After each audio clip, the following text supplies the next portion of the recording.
Property Lab. Welcome to this month's real estate update. The purpose of this update is to hopefully give you a balanced understanding of what is actually happening on the ground in the Sydney marketplace. So we'll start off with interest rates and inflation. Obviously, those are headlines that are already stealing the show in 2023.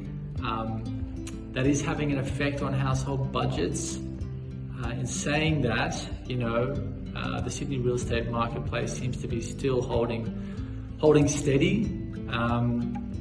If you're a potential vendor and you're thinking of selling, look, there are always going to be sellers with upsizing and downsizing requirements, death, divorce, interstate moves, all of those things, right? So, we can't get around that. And what we do know right now is that market stock is quite low, so that is helping prices stabilize. You can't hide from the fact that buyers are looking for a bargain. They know that the pendulum has swung their way, but what we do know is that auction is still the best method of sale because it puts a deadline and it weeds out the time wasters. So, if you've got a deadline on an auction campaign, you might not get 5 or 6 registered bidders. That's not why I'm recommending auction. You're going to get 2 or 3 with an absolute urgent need to fill, because their rent's gone up 25% or they've got the capital to buy a property right now. The buyers have that discount on the COVID pandemic boom that they were looking for, and they're recognizing that it's time to pay off either their own mortgage rather than someone else's. So look, there's always going to be those buyers out there. There's only one buyer, obviously, that's needed to buy a property.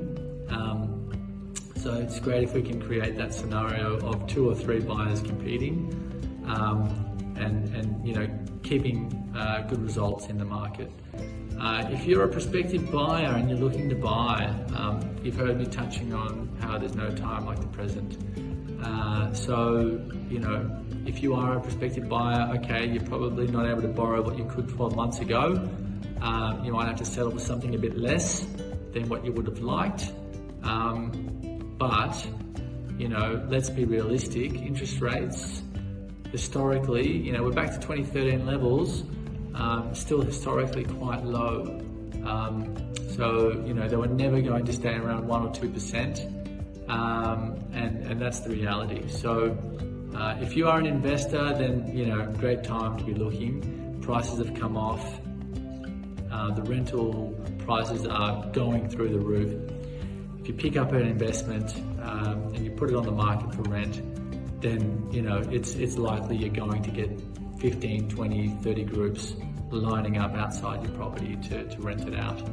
Whilst that's sad, that's indicative of what we're seeing at the moment. So investors, the yields are back on the cards, right? So that's my latest sort of snapshot of what I'm seeing. I'm still seeing healthy numbers at open homes. So we have a positive mindset. We don't read doom and gloom. Still plenty of transactions happening out there. Pick up the phone, call me if you want a more one-on-one, in-depth chat. I'm obviously happy to have a confidential discussion at any time and happy to help in any way that I can. So I hope you've enjoyed listening and look forward to giving you another update next month.